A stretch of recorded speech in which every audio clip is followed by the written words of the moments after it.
Thank you so much for being here. I know that it's a busy week for all of you, faculty, staff, and students. I want to start by thanking you for being here and being here in celebration of this opening exhibition. So the title of today's exhibition opening event is Residences of Curation, Asian Art, History, and Culture in Los Angeles. We gather here today in celebration of the opening of our Spring 2024 exhibition, Sounds, Words, Textures, Resonances of the Buddhist Tradition, now on display just across the hall. This exhibition was co-curated in collaboration with William H. Hannon Library and my Spring 2023 course, The Colors and Sounds of the Dharma, a seminar course for theological studies majors and minors, which I see a few of you here today. Our gathering today is a celebration of the value of collaboration, as well as a recognition of all the very hard work that goes into the craft of curating an exhibition. We will be highlighting both LMU student curators, as well as feature professional curators to share the important work that they do for the larger LA community. I hope that we can all sit back, relax, and enjoy the conversation that we have today. And after our conversation, we'll have a nice reception outside. And we'll be able to see the exhibition after the program. In spirit of this collaboration, I would first like to begin with the acknowledgements of organizations and individuals that made this event possible. I want to start close by thanking my own Department of Theological Studies, our previous chair, Dr. Amir Hussain, and our current chair, Dr. Tracy Tiemeyer, for giving me the opportunity to offer this course to our majors and minors that made this project possible. Deep gratitude to Dean Crabtree of BCLA and the organizers of this year's Belorean Forum, Dr. Eliza Rodriguez and Dr. Lauren Sinclair, for their generous support of this event. It's my hope that our conversation today will contribute in some way to this year's theme of internalization and liberal arts, which Dr. Eliza Rodriguez will have more to say about in a minute. A special thanks to Professor Jose Garcia Moreno, Director of Academy of Catholic Thought and Imagination, for the collaboration and support. Last December, ACTI created a live multimedia show, Anima Mundi, which many of you might have seen, which celebrated the merger of Loyola Marymount and Marymount College, and a project that highlighted the potential of interdepartmental collaboration. A Buddhist poem that was included as part of that program is now written on the wall of the exhibition. And hopefully it will be a reminder of the continued vibrations and rememorations that will lead to further opportunities for collaboration. I want to thank the Department of Archives and Special Collections and the wonderful staff of the LMU Library for all the work that they do, not only for this exhibition, but for the day-to-day support that they provide to our faculty and students to make LMU an exceptional institution for cultivating intellectual curiosity. It's really, really a fantastic team here. I personally thank Cynthia Beck for her undying enthusiasm and support for this project, and to Jessica Guardado for her beautiful graphic design of the exhibition. So thank you so much for that. And finally, I would like to especially thank Rachel Wempalutson, Archives and Special Collections Instruction Librarian, for her support, instruction, and co-curation of this exhibition. It would not have been possible without her guidance. Our thoughts are with her as we celebrate the work of collaboration that she has embodied throughout the process. And I know that she wanted to be here, but unfortunately cannot. If I may share a very quick story, I actually met Rachel for the first time when I visited LMU for my campus visit. And I just by chance ran into Rachel. She was working here, and she mentioned at the time that, oh, we actually have a really nice collection of Buddhist art. If you decide to come here, we can collaborate on teaching, and maybe it'll turn into something interesting. So the seed was planted at that particular moment, and I'm really, really happy to see it come to fruition today. And I'm deeply thankful for that auspicious encounter with who I consider a colleague and a good friend. I ask that many of you think about her as we check out the exhibition space later today. So I'd like to invite Professor Eliza Rodriguez, representative of the Belorean Forum, to give a little bit of introduction to the internalization project.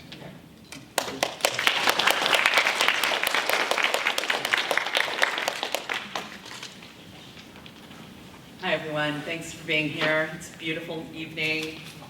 even with all the clouds, and this really reminds me of the specialness of the city where we are here in LA, and the fact that it is such a global city, right? This is one of the things that I love about this city. I've been thinking about what constitutes a city for a long time. I think that Los Angeles, and I grew up on the border, not in LA, but I have, 3 generations back roots here in LA, between Los Angeles and the border, between the US and Mexico, right? Tijuana, San Diego. So that we have this year's Bellman Forum theme is internationalization and the liberal arts, is particularly fitting that we are here in LA. The Bellman Forum is a series of programs that BCLA, the Liberal Arts College here at LMU, sponsors every year. This year the theme is, as Eric and I just said, is internationalization and the liberal arts. And we're really thinking about what that means here at LMU, a campus in the middle of this global city of LA. And, as a faculty member in Chicana and Latino studies, and as a scholar of Latina feminist queer theory who thinks about place and the people in it and the social relationships that make a place, this is also right in my wheelhouse, right? So the thing with the Bellman Forum is typically it is organized by faculty. It is a series of programs with linked courses, usually 2 or 3 right at the center.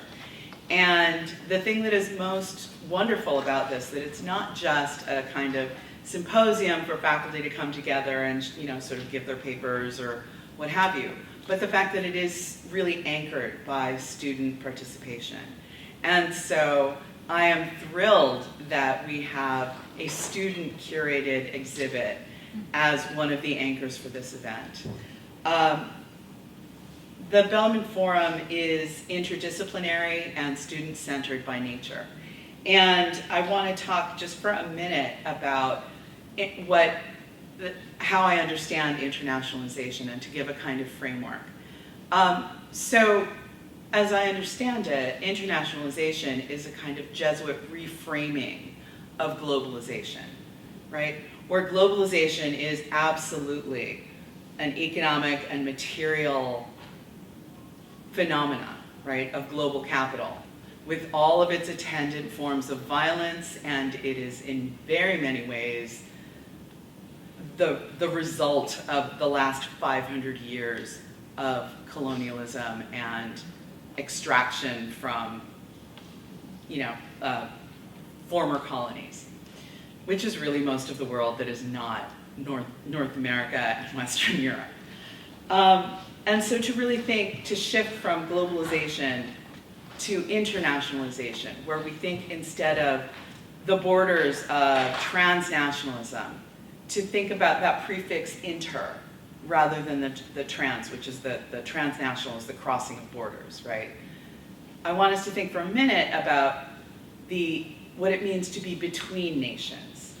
And it's in that in-between space, that space of encounter, that I want to foreground in this idea of internationalization. And Los Angeles is very much a place of encounter, right? You go to any mini mall, just east of, say, La Brea, and you're going to find 4 different languages in every mini mall, right? So I also want to foreground the idea of the liberal arts, of what does that actually mean here on our campus, and from a liberal arts perspective, right? That means it is very much interdisciplinary.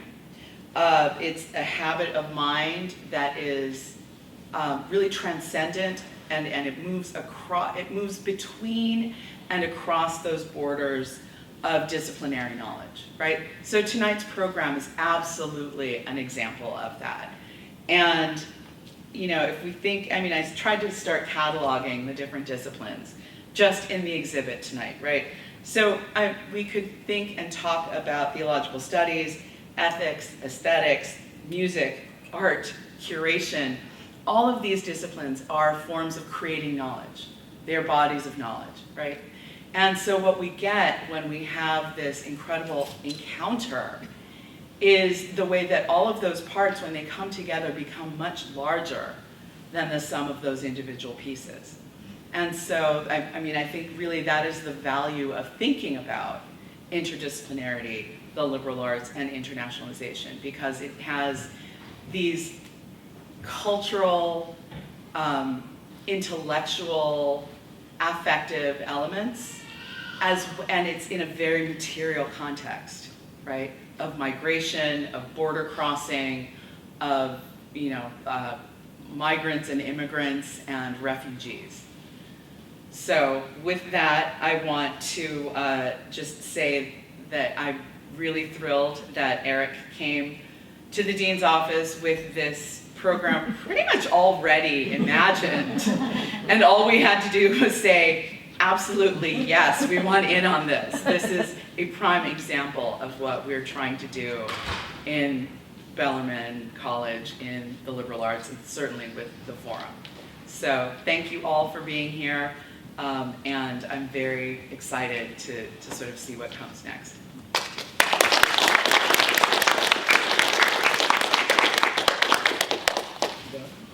Thank you so much for those kind words, and I was very pleased when I emailed you and got the very positive response. So I'm very, very glad about the sponsorship and the partnership, and I think that thinking about LMU as a site and thinking about interdisciplinarity and thinking about how our students and the work that they do resonates with the work that our professional curators do in LA is something that I hope we can kind of think about together tonight. So I think I wanted to mention one very kind of practical matter. I know that there's a lot of students in here who might be here and you might want to indicate to your instructor that that you were here. I have a sign-up sheet over there if you want to leave your things. Another way that you could indicate it is just take a selfie with this in the background. But I did want to make sure I mentioned that. Before we move into the next part of the program, which is the musical performance by Kenichiro Aiso, which I think highlights another aspect of the interdisciplinary mode that we hope to establish today. So Ken Aiso currently serves as the professor of violin and viola director of string ensemble at Loyola Marymount University. He has performed worldwide as solo, chamber, and orchestral musician. After graduating from Royal Academy of Music in London, he has been invited to renowned music festivals in the UK, France, Sweden, Switzerland, India, Bolivia, Kazakhstan, and Georgia.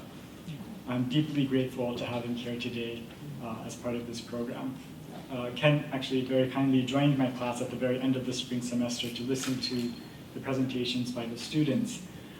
And he and I later shared some thoughts on this theme of resonance that lies at the foundation of our exhibition. And he kindly agreed to perform for us today 2 pieces from Bach that exemplifies an invitation into a deep meditative resonance of sound, which he really kind of deeply contemplated on as he was preparing for the performance today. So please welcome me and welcoming him into this space. So thank you very much.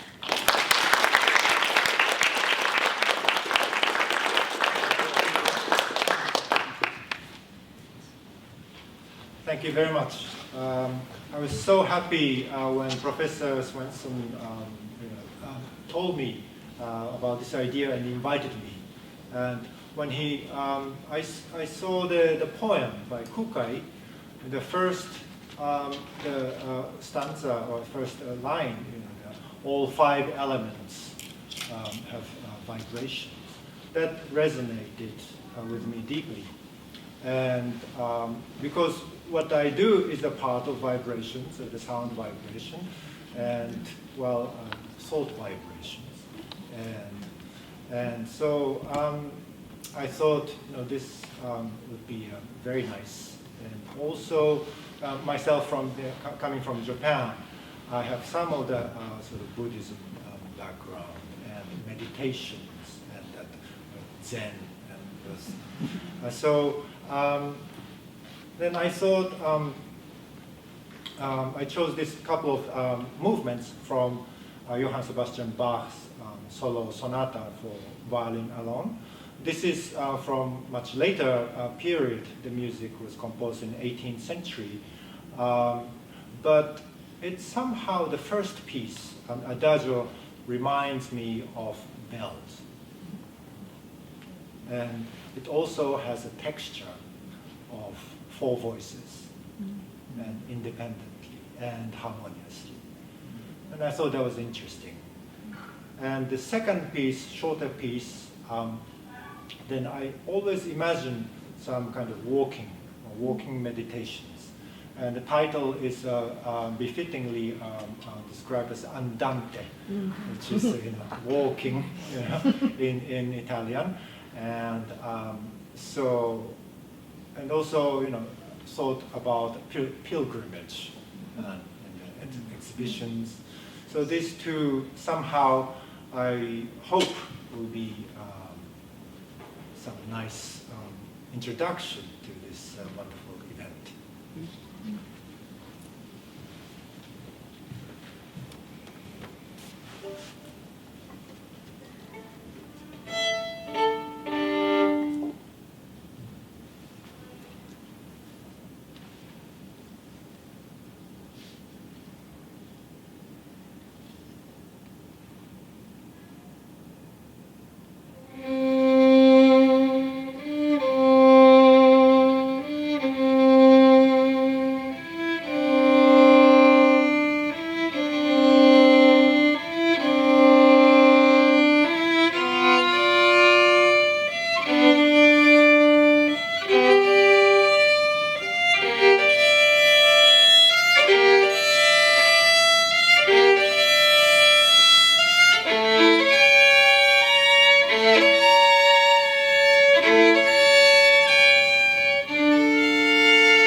you so much for that really beautiful performance.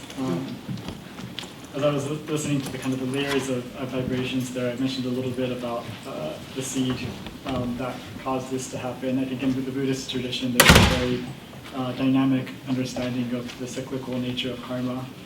And I was kind of thinking about all of the different actors that made this event happen too. So thank you for putting us into that space, the reflective space.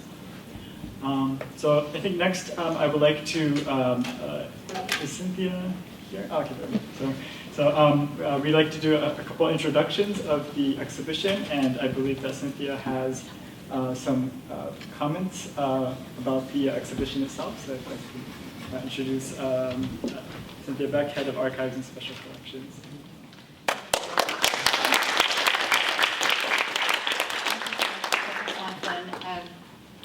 It's a little difficult to follow a beautiful performance, so I feel a little transported. Thank you very much.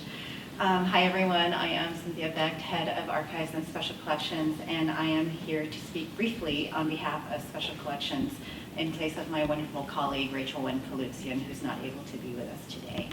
And was the one, of course, who partnered with Eric Swanson to design and support his Buddhism course of last spring.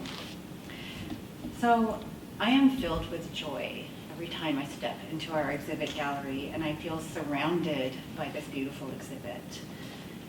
This happens whenever we have student curated exhibits in our space, but I feel it's especially coming together in a beautiful way for this one. But whenever I do see students giving voice to cultural and historical objects through their learning and through the guidance of our amazing faculty, I feel that my vision of what it means for special collections to thrive here at LNU is fully alive. Frankly, when we designed that gallery, we knew we would want to show off the legacy collections that we are stewarding for the university so that people would be aware of the richness and depth of what the library has to offer. But over the years, for me, the best part of having that space here in the library and here in Special Collections has been to see the students' interaction with those objects, to offer the gallery as a showcase space to highlight the learning that takes place in any given course. The word encounter, that was the perfect word. I love where the library can be the site of encounter between students and faculty and the objects that we feel have a voice still, and that these voices are opened up for us from the students. So it's all an amazing transformation, really. And for all of us who engage with this exhibit, and I believe that for the historical objects themselves, I think they'll be forever enriched by this experience. So thank you. I was so excited when you and Rachel had that conversation and decided to go forward and do it. I knew it was going to be gorgeous, and it really, really is a space of beauty. So my quick thanks. I'm so grateful to Eric Swanson, of course, for teaching the course, and additionally grateful for what most people don't get to see, the behind-the-scenes partnership he has provided Special Collections for many years now to help us grow our collections in directions that support not only his, but many other courses that work for us. Thank you, Eric. I also, of course, thank Rachel for her magnificent work immersed fully in Eric's course, enthusiastically providing curatorial expertise and hours of support. There are so many people to thank that I know I'm going to skip very important people so that I could wrap up with some words that Rachel wanted me to share for this event. But I do want to shout out again to my colleague Jessica Bardado, who is our exhibition designer extraordinaire. She and the students that she oversees somehow make any vision we come to her with happen. It's all possible. So thank you, Jessica, for that.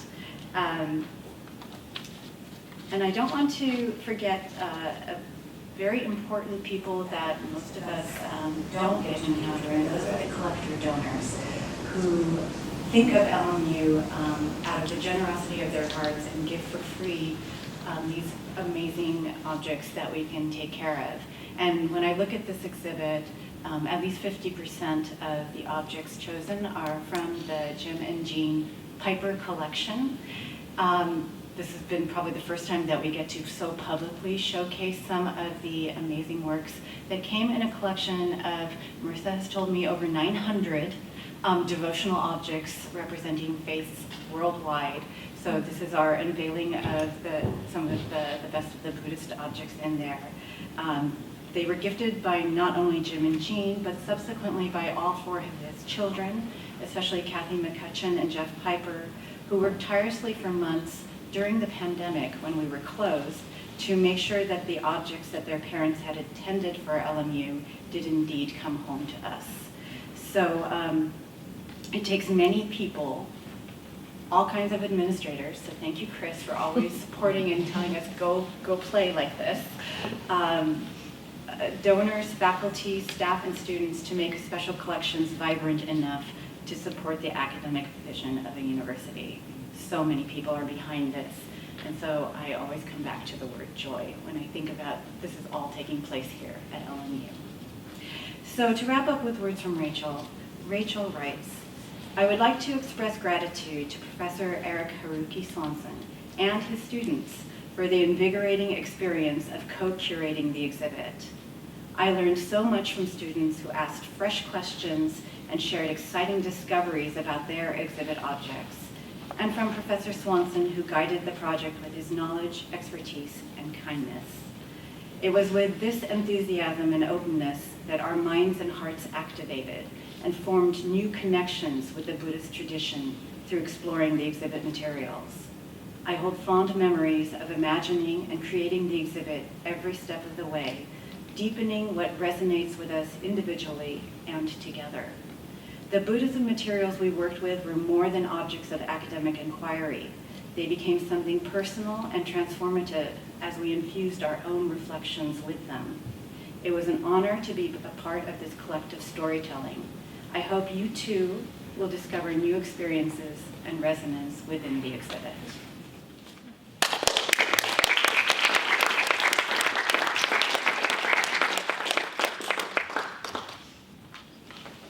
Thank you so much. I really love how you gave agency to the materials themselves and said that it was a great experience for them as well. And it kind of gives me, it makes me excited to go into that space again and check in to see how they look like and how they look back. They're smiling. Yeah, they're smiling.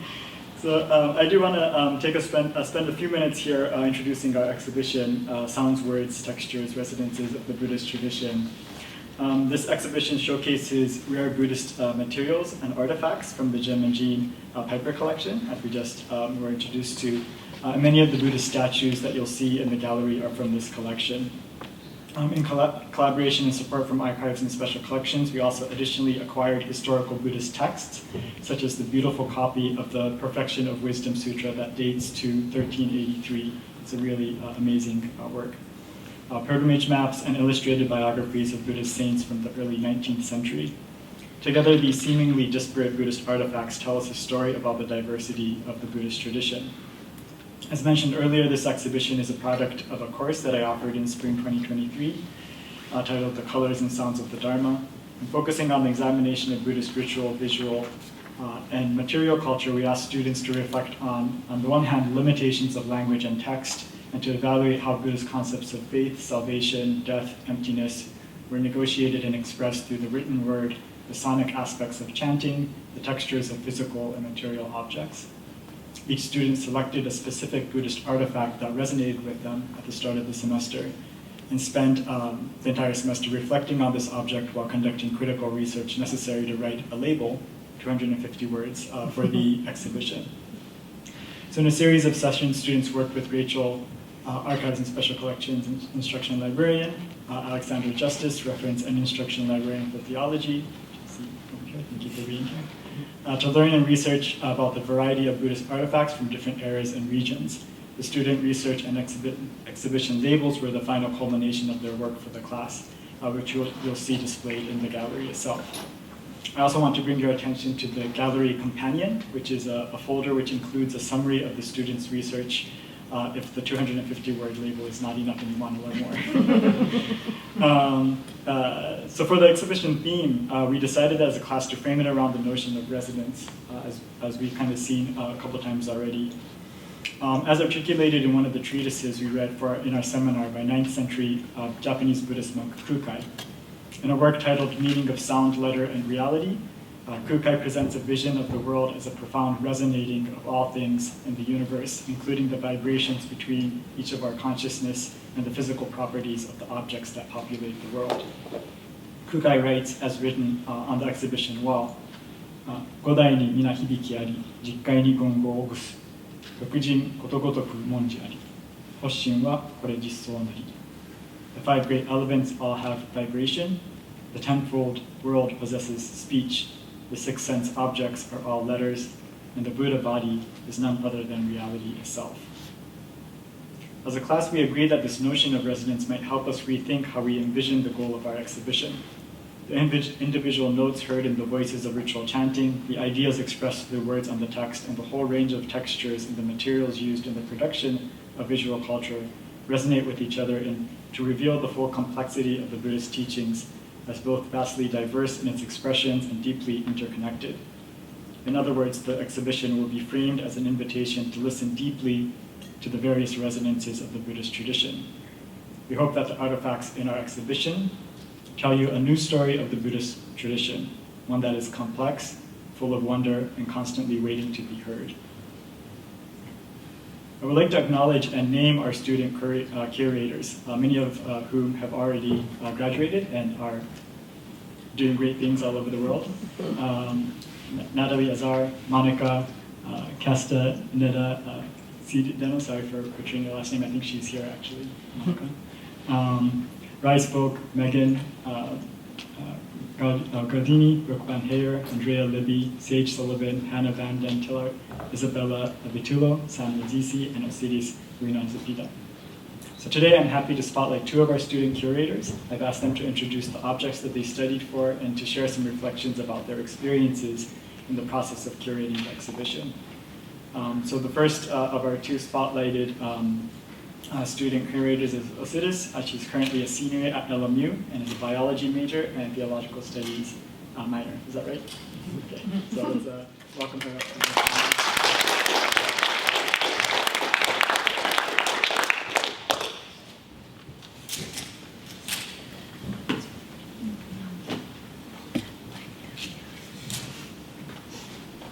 Hello, I am Osiris, and I am honored to delve into the captivating narrative surrounding my chosen object and its journey through the meticulous curation process of this exhibit.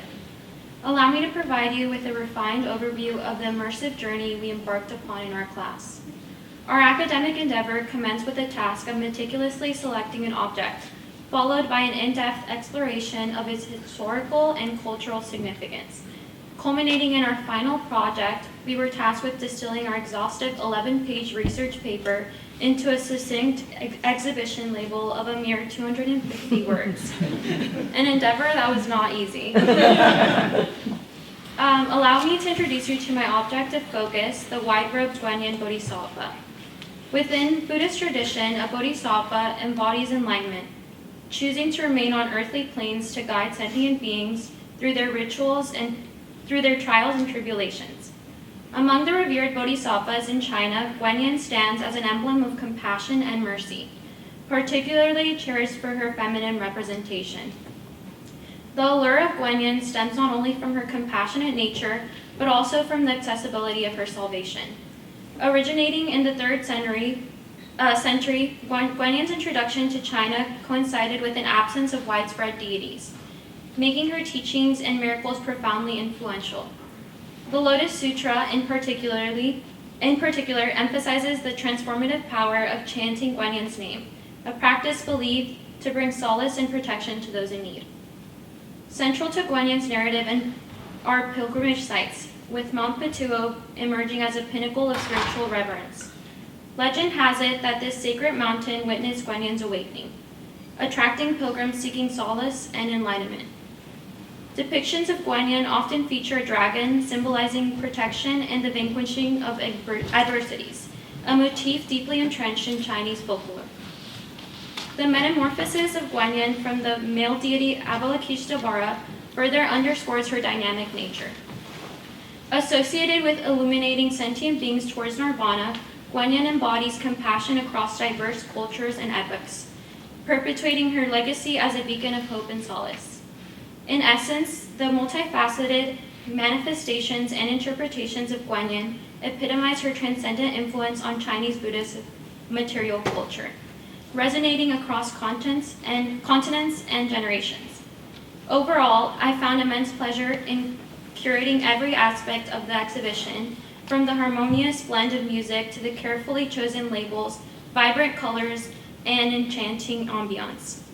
Through this experience, I gained a profound appreciation for the intricate process of crafting a space that truly captivates and resonates with its audience.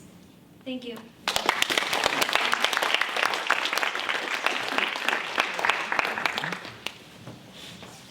Thank you so much, Leslie. That was fantastic. So next, I'd like to welcome Sam Yaziji to the podium. He's an LMU alumni who graduated last year. He's currently a student at San Diego State University working on a master's in English. His research interests include Eastern Christian hymnography, wartime poetry, and Eurasian geopolitics. And this is something I learned new about him, but he's also a painter of Byzantine icons. So thank you so much.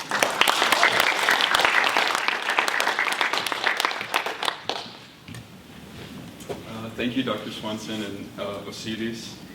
Oh, you pulled it. Awesome. Okay. So the object that I selected for my research is a small devotional shrine, a 19th century sculpture of the esoteric Buddhist deity Myokin. It depicts him in a royal garb, standing on a tortoise with a prominent jewel sitting atop an ornate enclosure.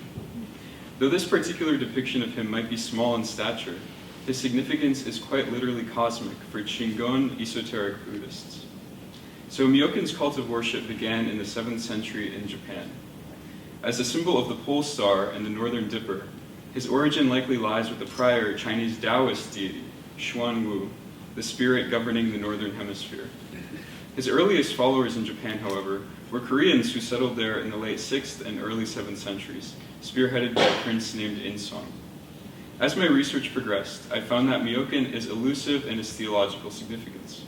He can be understood in varying depictions and interpretations as, bear with me, 1, the eternal ruler of time and change, 2, a feudal leader who demands great fealty from his followers, 3, the governor of the movements of all astral bodies, 4, the commander of all bodhisattvas, 5, the literal 7 stars of the northern dipper, 6, a simultaneous embodiment of a monad and a heptad, representing oneness and sevenness, a strong numerical motif in Indo-Persian astrology.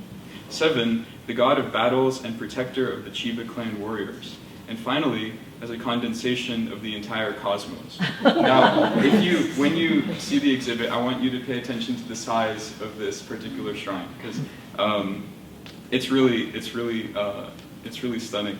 So the tortoise that he rides links him to pre-Buddhist Japanese predecessors, particularly Urashima Taro, who are associated with dominion over the sea. Indeed, Myokin has a strong association with water and springs, preserved from his Taoist progenitors. The white, onion-shaped jewel sitting atop his enclosure is likely associated with the Mani jewel, a purifying, wish-fulfilling embodiment of virtuous Buddha nature, with strong royal connotations.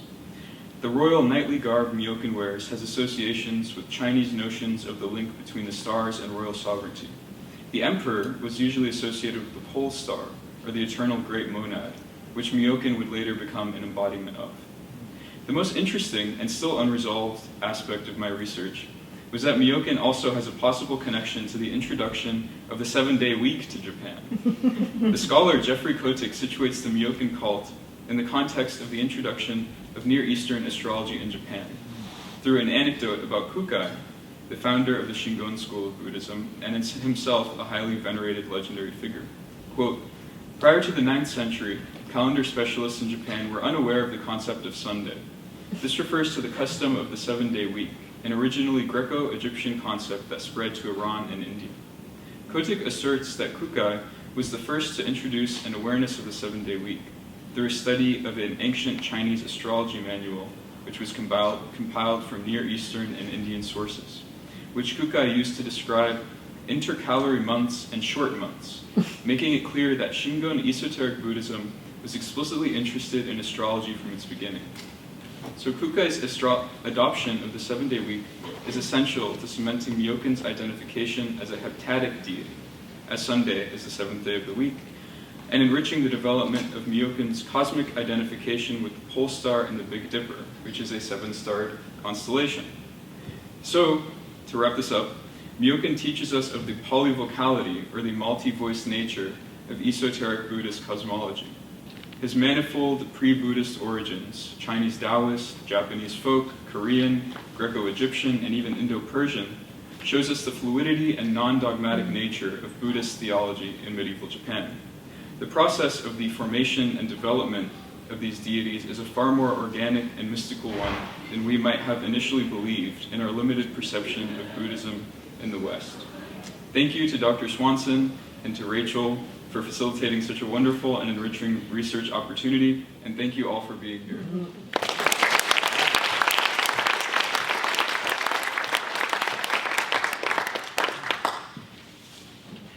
Thanks so much, Sam. And I think even from our two examples here, we could get a sense of just how much these objects tell us about I think what Sam and Sam's word, the polyvocality and the dynamic aspect of the Buddhist tradition.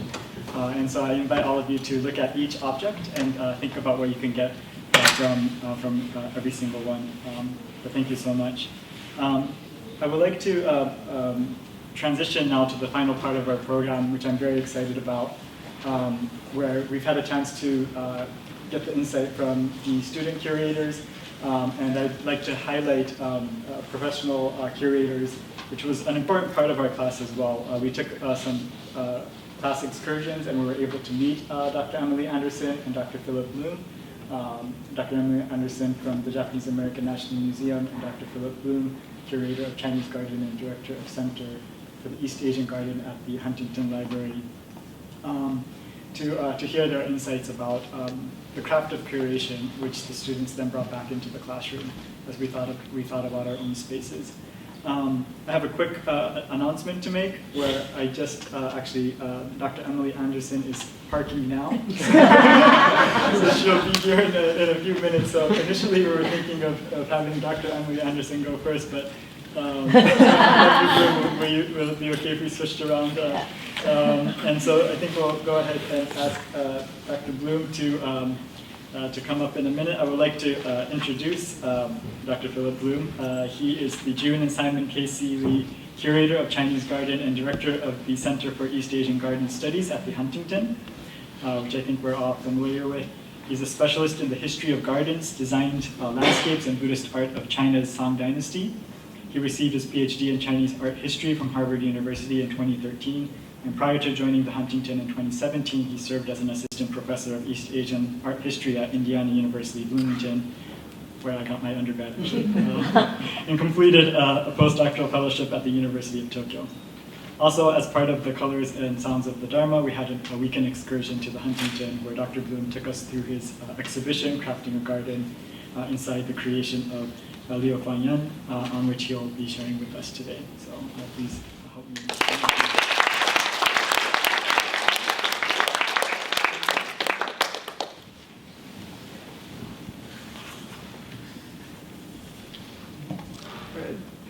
Good evening, everyone. I'm just going to introduce the exhibition that Professor Swanson and Rachel and their students saw last spring. How many of you have been to the Huntington's Chinese Garden? Oh, good. I felt very stupid for not bringing any photographs of it, but most of you have been there. Anyway, just try to, if you haven't been, try to picture the Chinese Garden, but in a very dry climate with lots of coastal live oaks.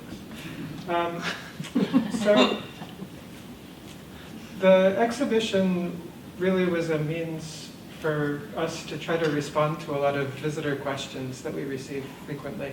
Basically, whenever someone comes to the Chinese Garden at the Huntington for the first time, they see lots of strange-looking rocks, they see lots of intricate paving patterns, they see lots of coastal live oaks, all of these kind of odd and sometimes incongruous things.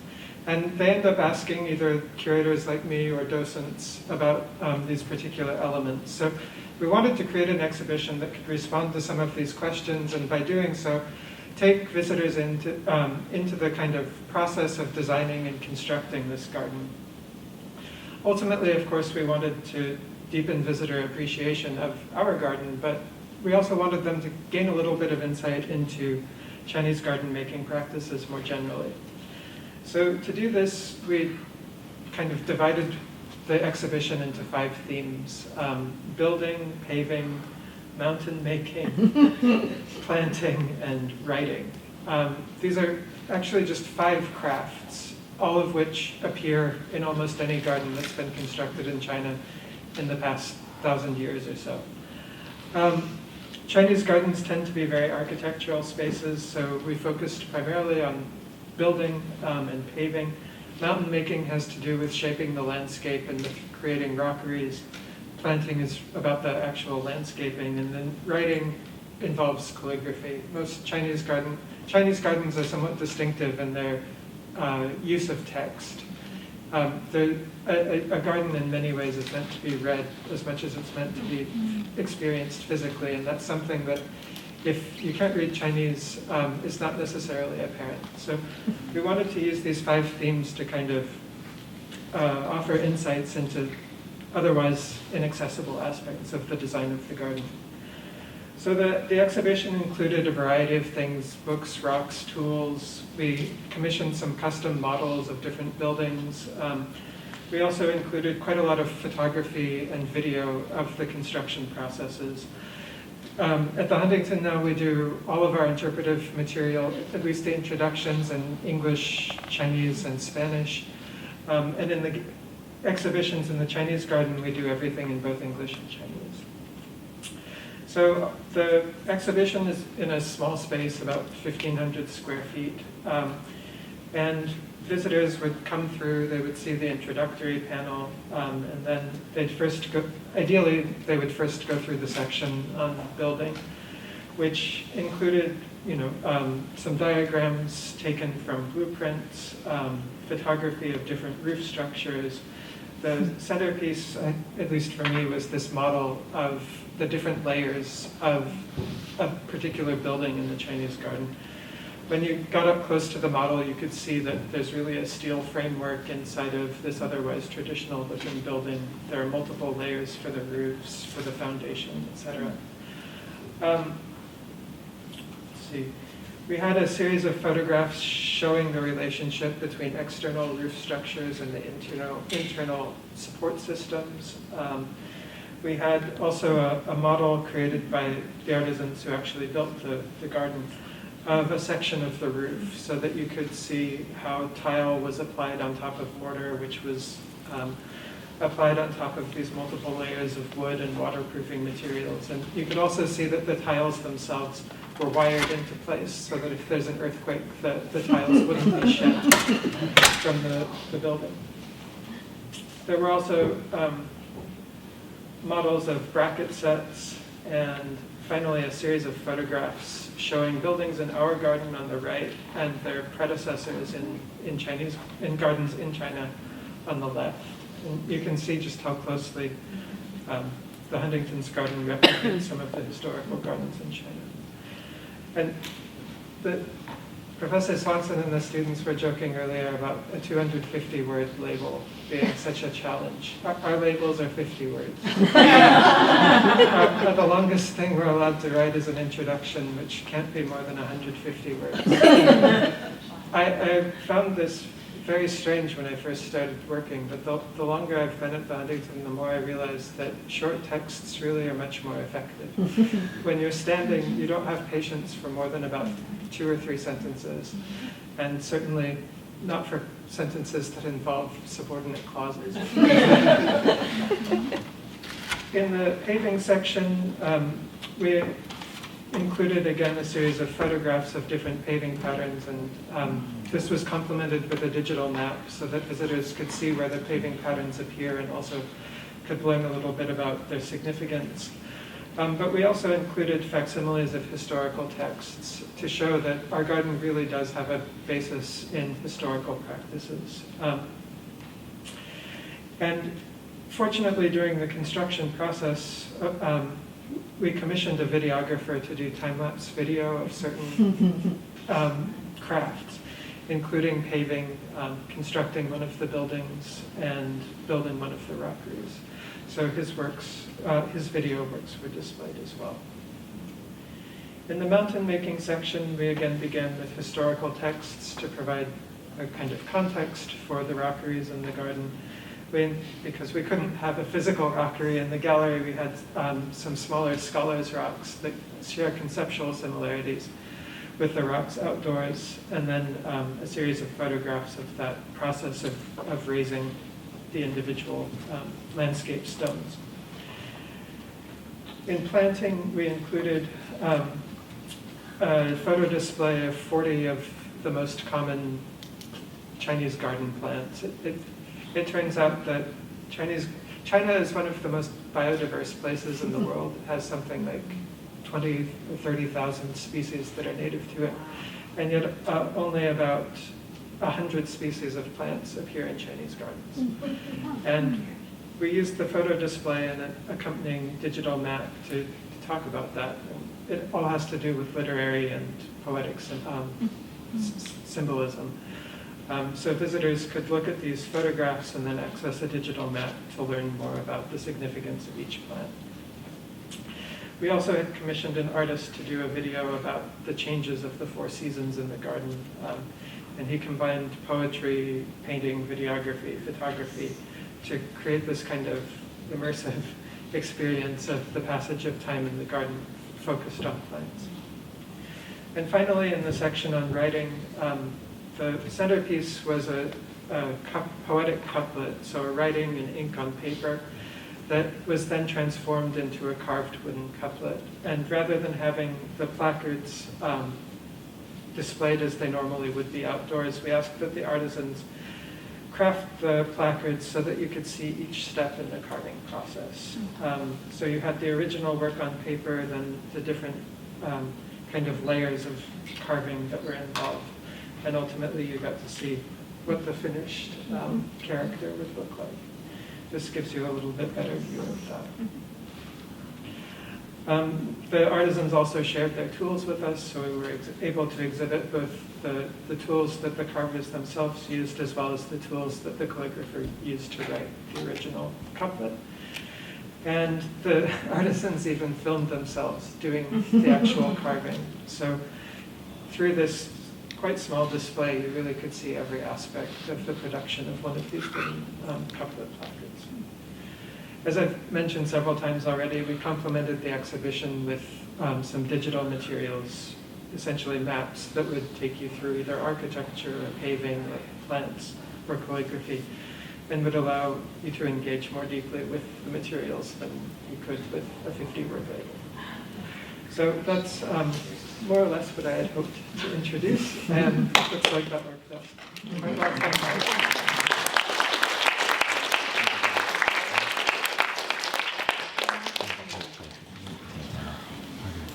Thank you so much, Dr. Boone. I think that was perfect. A wonderful introduction to your exhibition and the work that you do, and also the timing was perfect because I think our second guest, Dr. Anderson, are you ready to go? Okay, so fantastic. So I'm going to introduce our second guest speaker today. Maybe scroll back, just give me a moment here. So did I added some? Did those make it through? I don't think they did. Oh, no. Okay. So unfortunately, we have this one image. That's okay. Sorry about that. So Dr. Emily Anderson is a curator at the Japanese American National Museum. She has worked on a diverse range of exhibitions, the most recent of which is Don't Fence Me In, Coming of Age in America's Concentration Camps, which was on display March to October in 2023. Others include Sutra and Bible, Faith and the Japanese American World War II Incarceration, which was from February 2022 to February 2023. And Cannibals, Myth and Reality, which was at the San Diego Museum of Us in March 2016 and ongoing. An Empire in Japan, and has published on Christianity in Japan, the Japanese Empire, and Japanese immigrants before World War II. She holds a PhD in modern Japanese history from UCLA, and we also had a chance to speak with her as a class, and we're very delighted to have her here today to talk about the fascinating work that she does here in Los Angeles as a curator. So please welcome Dr.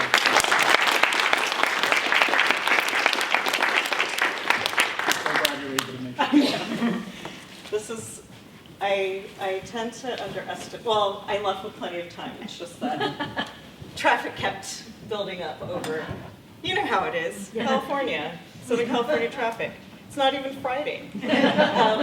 Okay, so I had actually tried to add some more installation shots and that didn't go through. So since I don't have visuals, I wonder what the best way would be to talk about.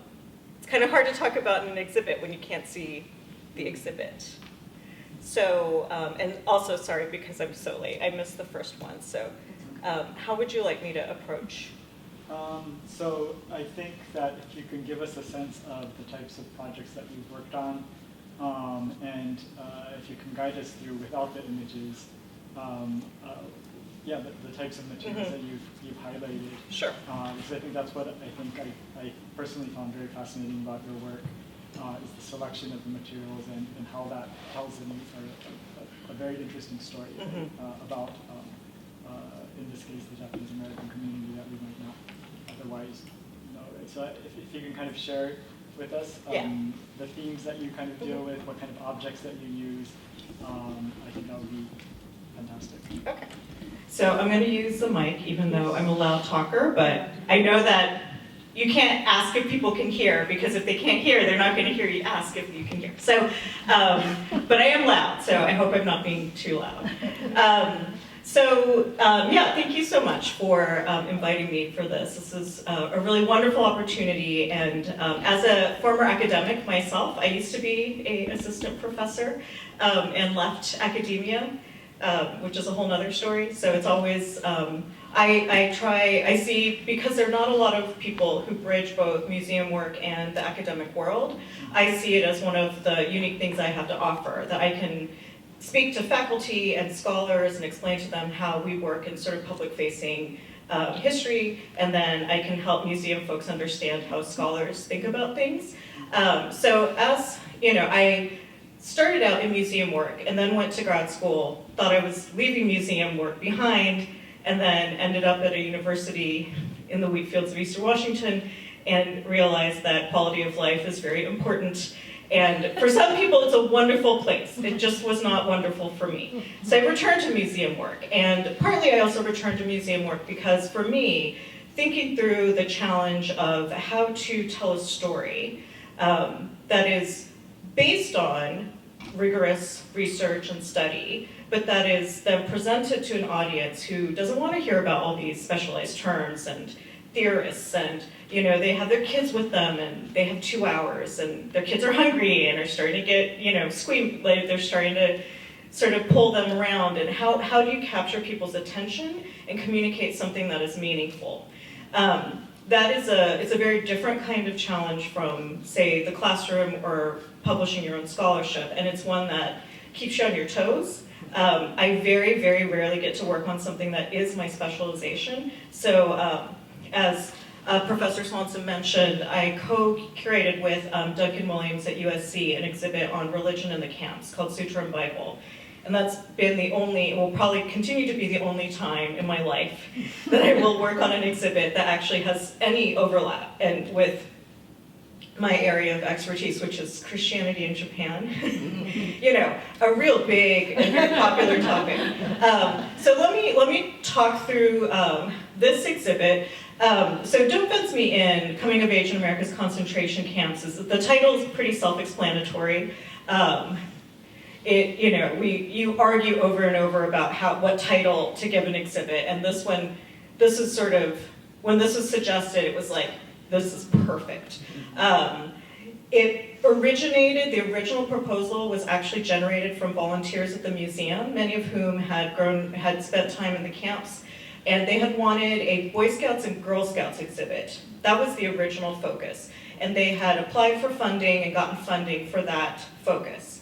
And I was actually not at the museum at the time, but I was asked if they got the funding, would I be interested in being the curator? So, like, whatever, sure, I can do that. I'm related to like 5,000 Eagle Scouts. So, like, sure, I've been to a couple Eagle Courts of Honor. I know how these people operate, and I know camp, sure, whatever. But it wasn't, it's not something that I know very well. I don't work on 20th century US history. I don't work on like, different ideas around childhood and empire and education. These are all the sort of the subfields that inform that topic. So I started by putting out a broad call through our membership newsletter. Social media is very useful these days, asking for information about people who have been in Boy Scouts or Girl Scouts in camp. Is your auntie or uncle somebody who were in Scouts in camp? Are they still alive? Can I talk to them? Maybe I can interview them. Do they have things? We actually have a lot. So our collection, I'll sort of briefly tangent to our collection, has over 100,000 objects. We have documents, photographs, 3D-dimensional artifacts, moving, we have film, home movie footage. We have a barrack that was an actual barrack from Heart Mountain. And primarily these are objects that have been donated by your, everyday, ordinary Japanese Americans.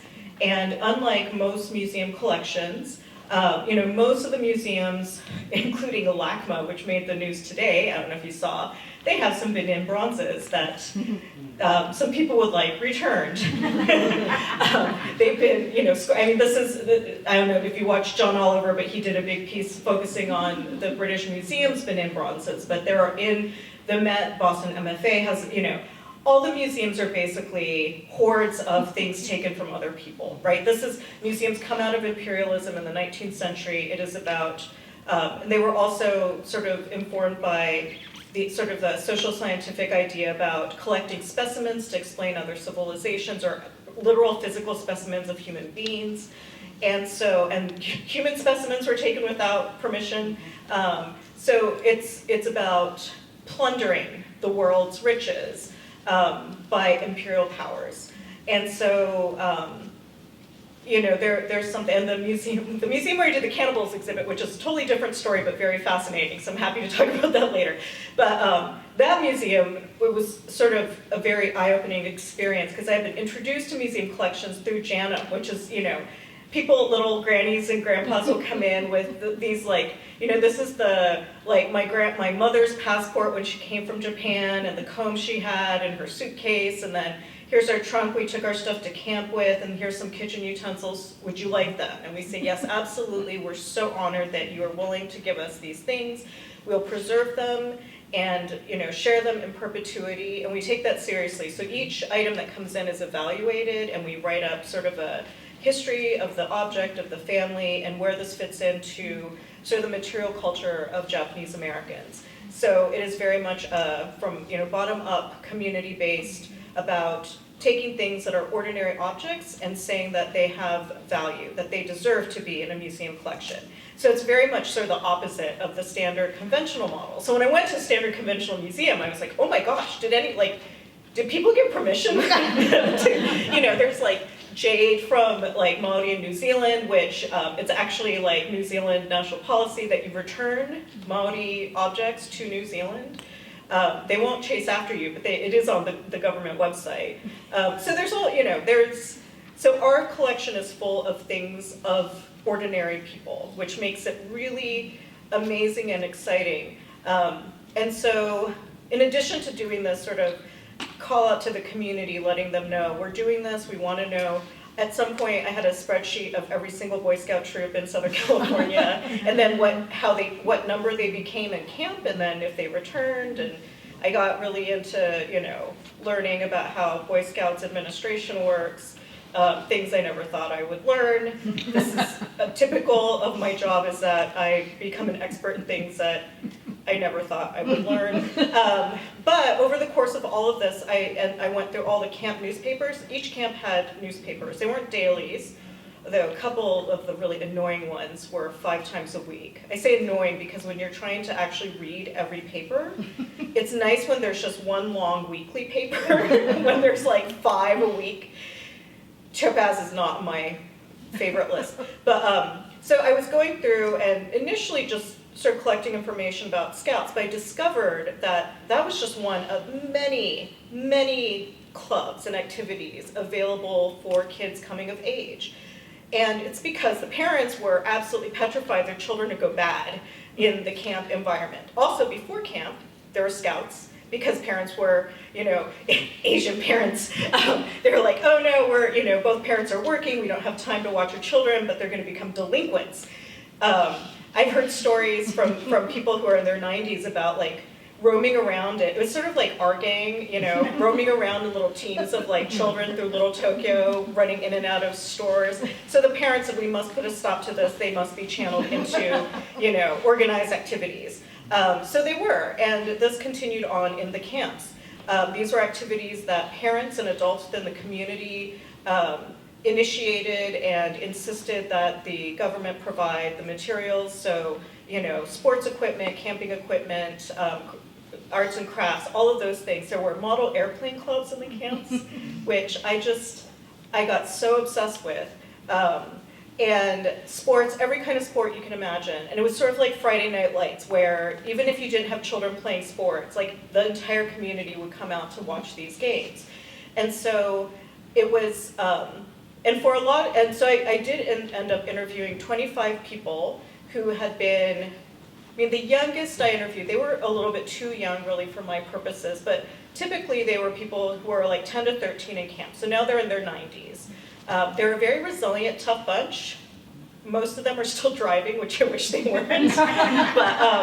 But some are super curmudgeon-y, which I love. I love the curmudgeons, and their families seem to be very grateful that I will go listen to Grandpa, because then they don't have to. But he's not my grandpa, so I'm happy to listen to his story a couple times. So I also sort of tell people that I'm sort of like a grandchild, like a mercenary grandchild. I'll go be a grandchild to your grandpa for 4 hours. And I've learned how to interview people who are very hard of hearing, again, skills you pick up. And so it ended up going from Scouts, a Scout very sort of limited focus, to one that was really about what does it mean to go through adolescence, right? Because adolescence is tough anyway. In the most perfect of circumstances, adolescence is tough. Also, coming of age is one of the few universal human experiences. I'm a historian. I get very cranky about people calling anything universal, because most things are historically constructed and there's no such thing as tradition. That's all a bunch of lies. But coming of age, it's not just humans, right? Most animals go through, it's about going from some form of non-adulthood to adulthood. And that transition is marked through ritual and, also like tests and celebrations. Like these are things that all of us can relate to wherever we are, whatever conditions we're in. But when you imagine these kids, and these are kids who are like roving around like our gang, in fact, one of the photos I wished I'd been able to add is, I found this photo of these little boys all drinking soda pop from bottles, sitting in front of a pharmacy, reading comic book magazines in like 1941. And it was the most American kid of that era thing, but they're all Nisei Japanese American boys. And they're like, got these little mischievous looks on their faces.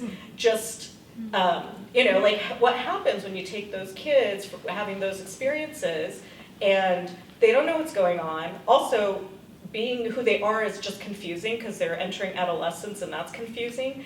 And then what does that mean to go through coming of age in this kind of environment? And so I'll just give a couple examples to wrap this up, or else I'll just start like blathering on all night. I struggled actually for quite a long time trying to figure out because you can't just have here's some Boy Scout things, and here's basketball, and here's this, and that's not it's not a compelling way to tell the story. What would be a compelling way? And as often happens, I think for all of us, I was taking a shower one morning and suddenly it hit me. All of us, or most of us, many of us, as like, imagine yourself at 12. It's sort of the age where you start to mark your own space and your own territory, right? You've got your bed, if you're sharing with siblings, you know, it's not your room, but you have your bed, the wall above it, maybe a little bookcase. You have a little bit of territory that's yours. And this is the age where you start to mark your territory. And those are the things that are so important to you at that age. And even if they don't continue to be important, we all remember what those things are. So again, going back to social media, I did sort of an informal poll where I just said, like, when you were 12, what were the things that were really important to you that you kept in your room, that you still remember? Like 100 people responded. What that told me was it wasn't just that we remember, we like to talk about it. And then within that, people who didn't know, like I was the only common link, would start saying like, oh, I went to that same record store, because there are two people who grew up in Seattle, but 10 years apart, right? So or I was teasing a cousin of mine who was like, that weird kid who's into lizards, you know? Like, most kids like soft animals, but there's always the weirdo who's into, like, he had iguanas, 2 of them, and he made a little run for them, so he put, like, a little chain around one of its necks that was attached to a wire so the iguana could run in his room. He claims he doesn't remember this, but I'm like, I was there. He is now a pilot for Delta, so if you hear the pilot say his name is Daniel Anderson, that's my cousin, and he had iguanas. But this is all to say that no matter what your circumstances, and so then I, you know, started imagining, like, if you were a kid in camp, so all you have is a cot, you're sharing the room is your house, you have no privacy, the only space that's yours is probably like the wall above your cot, and that's it. But still, you're a kid. You have things that are valuable to you. And I know this from talking to people and seeing photos. And so I decided to make sort of that setting of like the kids' space, whatever tiny space that they could claim for their own, which is also sort of a homage to Virginia Woolf's, you know, A Room of Their Own, about women needing space, you know. So this is sort of, I was a literature undergrad, so you know, just sort of pulling references from wherever. But so we ended up doing, in the display, I actually set up sort of 4 hypothetical kids using names that were, so the other thing is these guys had the wackiest, wildest nicknames. They're amazing. I created a wall of nicknames that I'd found in the new, so these were all real nicknames. I have a Word document of the nicknames. Also, their team and club names are amazing. So we also had a wall of team names. But I created sort of 4 sections where each section was a hypothetical kid. So it wasn't a real kid, but it was, you know, sort of a composite. And the nickname was, so there's Shark, who else? Shark, Lefty, I can't even remember now, because I am now focusing on my new project and everything has left my head. But so each one had sort of a little profile written about, you know, Shark is in Boy Scouts, but he's in the Model Airplane Club, and then we had the objects that would, like, imagine, I wanted it to actually be very literal, like a cot, but we, you know, utilize around sort of money and resources. So it just became a case. So it was sort of a sort of like stripped down, you know, gesture towards this concept. And then we had, the second half was, I wanted to do like a clubhouse. So we did the second gallery. I wanted to actually build out a whole barracks, and I was told, you know, the price of plywood has been going up a lot. We can't do that. But we did do sections about all these different groups, including dancing, which was the biggest thing. So we had these huge photo murals that we projected, moving image that was shot in camp of kids playing sports and doing stuff sort of more atmospherically that was, you know, on these murals. So all of these were ways of trying to help our visitors connect with the experience while also highlighting our collection. And then the very last thing I will add is so I did 25 oral history interviews. So we had this, and each, you know, on average they're about 2 hours. A couple were had a lot to say, were like 4. you can't really tell a 94-year-old man to stop talking. So, and also they pretend they can't hear you, so they just keep talking. I think it's selective deafness. But you know, when you have a gallery with hard walls, sound bleed becomes a real issue. So luckily we have, through Bloomsbury Connect, we have an app that you can download from the App Store, and we can connect sound to. So what we did was, I worked with our marketing team who deals with the app, and we selected clips from all the different interviews that keyed into each section and had QR codes. So you could, as you're walking through, you can just scan the QR code, it would take you straight to, that's the person telling stories. So that it was very customized and localized, but you didn't deal with the technical issue that you get when we used to do this, which was you could only sort of have one monitor. And after COVID, like people don't want headphones, so that was also very nice that we were able to incorporate all of these stories that and because I was dealing with such an old, elderly group of people, by the time the exhibit opened, 6 people had passed away before they could see the exhibit. So yes, so that's, don't fence me in.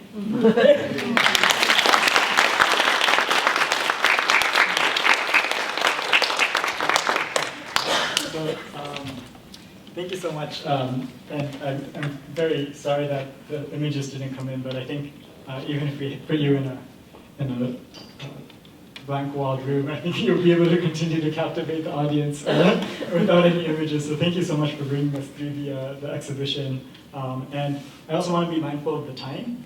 So I was going to do a little bit of a roundtable discussion, but rather than going into that, I have a couple just reflections.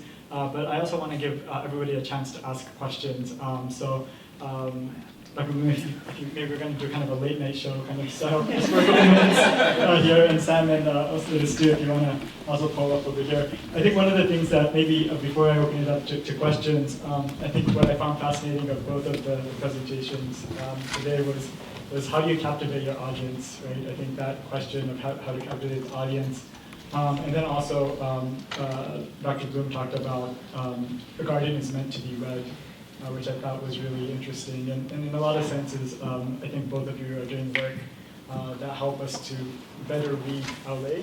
That LA is meant to be also read. And I think both of your curation work is taking a lot of objects and telling new stories about Los Angeles and local history. So I just wanted to kind of note that and appreciate the work that both of you do for telling new stories and narratives, so thank you so much. But rather than me kind of asking questions, I do want to open things up. So I think the food is also waiting outside, so maybe 2 or 3 questions at most. I'll try to keep it short and simple, but if anyone has any questions for any of our curators today, that would be fantastic. Any takers? I would just like to ask Emily what your next project is. Oh, well, it's a very exciting project. We're doing a project that includes an exhibit. We'll have robust public programs and a variety of other things around food and Japanese American culture. So that will open sometime in 2027. So that also gives you a sense of how long some of these things take. So it's going to be national in scope. We may travel it nationally as well, but I just sent out that social media, like, tell me what, if you have stories yesterday. So I'm just starting this process again. Thank you. I have a quick question. How long did the Japanese garden project take? It seemed like a very elaborate project and was probably years in the making. I'm curious. So the Chinese garden was 30. I said Japanese, I meant Chinese. Sorry. The Chinese garden was about 35 years from conception to semi-completion, of which about 20 years was spent building. We built in 3 phases. The Japanese garden has been 100 years in the making. It's been there since 1911. Yeah. And the most recent section just opened in October. Thank you. Yes, that's mind-boggling. I think the year that it took for us to do that seemed like a lot of work. So the work that you do, I think, is just amazing. So maybe one last question, if there's any questions from the group. Thank you. I wanted to ask, maybe just to open it, anyone can answer, but what do you think is like the most rewarding part of like, being a curator or curating exhibits like this? No, thank you. It's great. I feel like, just as a student, I feel like for me it was really rewarding seeing the end product, just because we spent so much time like thinking of like even the exhibition binder, like was mentioned previously, like we had this QR code that was meant to be like scanned so music could be explored afterwards, and that was something that we thought about a lot, especially now with COVID, and also how she was talking about how a lot of people don't want to be using headphones and everything, so I think that really makes it accessible now. And so just being able to see everything put together, and also just the community that we built while we were working on this exhibit. The class was really small, so it was really easy to get close to everyone, but I was so sad when we like ended our last day of class and I was set to say bye to everyone, but yeah, for sure the overall end product was probably the most rewarding part for me. Yeah, I can say something quickly. I think that for me the research was definitely like the most interesting part, especially the research that we did in tandem with the other students and with Dr. Swanson, especially learning about kukai and the fact that your research doesn't really ever end. I don't know, there are so many rabbit trails that, you know, could be followed, I think, for everyone's, you know, kind of project. And we didn't really even write a paper, we wrote a literature review. So, you know, I think that there is so much richness, especially with the kind of, you know, multicultural aspect of, you know, the way that these deities and these figures came to be, and that by far was the most interesting. And I think that it was so great to be able to do that in a community, because so often research is just done by yourself and, you know, in a library or elsewhere. So yeah, that's my 2 cents. I think for me there are 2 things. One, Dr. Anderson mentioned that one of the challenges of curation is like how to keep a family with an irritable little kid engaged for a few hours at least. And that's a really fun problem to think about. I don't think I've ever proposed a very good solution to it. It's a continual source of inspiration. And by thinking about that problem, you're able to reach, you know, quite a broad audience. One of the exhibitions I curated was on Chinese calligraphy, which is not something that most people who can't read Chinese care about. But we ended up having like 70,000 people see it over the course of 9 months. And I felt that was kind of amazing, that 70,000 people at least had some exposure to this art form that's so essential in China. It's so ubiquitous, and yet seems so esoteric if you can't read Chinese, or even if you can read Chinese, it's not something you necessarily think about every day. So the scale of the audience that you can reach through curation is kind of amazing. I also would say that I have two types of, you know, moments of like joy. One is when people, and like for Don't Offense Me, and it was actually the niece of somebody I had interviewed, and he had never married, so this niece would check in on him, and she was there when I interviewed him. She told me, "You're really good with old people." Like, I got dragged around by my father to visit relatives a lot, and I guess this is Stockholm syndrome. But her uncle had passed away, but she came with her husband, but also their niece. Like the whole family came down from the Central Valley to see the exhibit. And I didn't have a whole lot of him in. He was mostly in the QR codes, but I had just coincidentally been looking through high school yearbooks, because that's another thing that is ubiquitous, right? So we had a section of camp high school yearbooks, and I had, we scanned a bunch of the signature pages, and I found his signature in somebody else's high school yearbook. So I made sure that was there, and I pointed out, and they were just, so grateful that somebody had cared about him, his existence. I mean, he's just a regular guy, you know, but each regular person has just such an incredible story. And even if all we can do is really honor a tiny sliver of that for sort of outside of that space, but we made him special, and his family knew that he was special. And so, and I really liked him too. He had a good sense of humor. He was a fun guy to interview.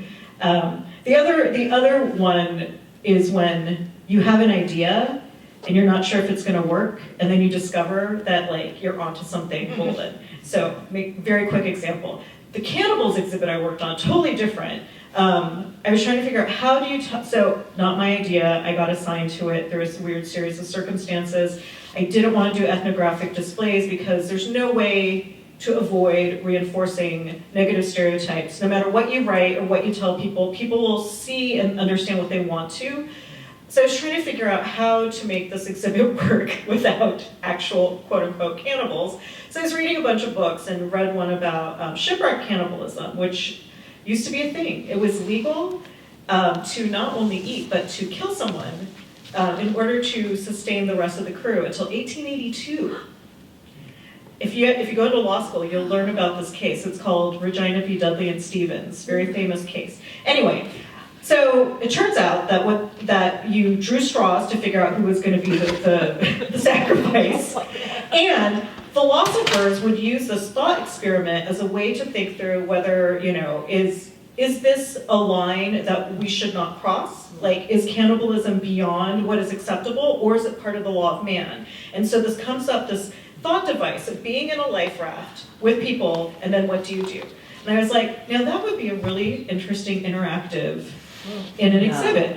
And so I mentioned this to my cousin who had he had 4 kids, but the youngest was a baby. So my cousin, his wife, and the 3, and their boys, they were like 15, 12, and 7 or something.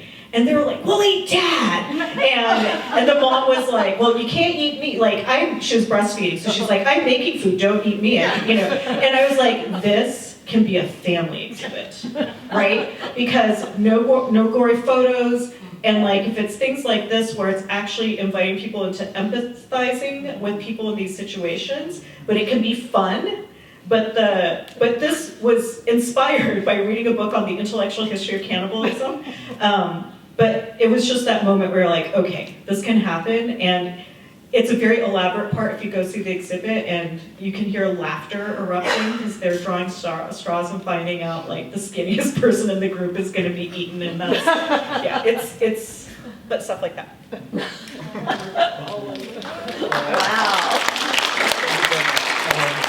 I think through our conversations, we really got a sense of, I think, the potential of curation in telling stories and building community, both the challenges of it and the beauty of it. So I want to really thank both of our guest speakers coming from outside of LMU, and also our student curators for the work that all of you do to help us navigate the world. So thank you so much.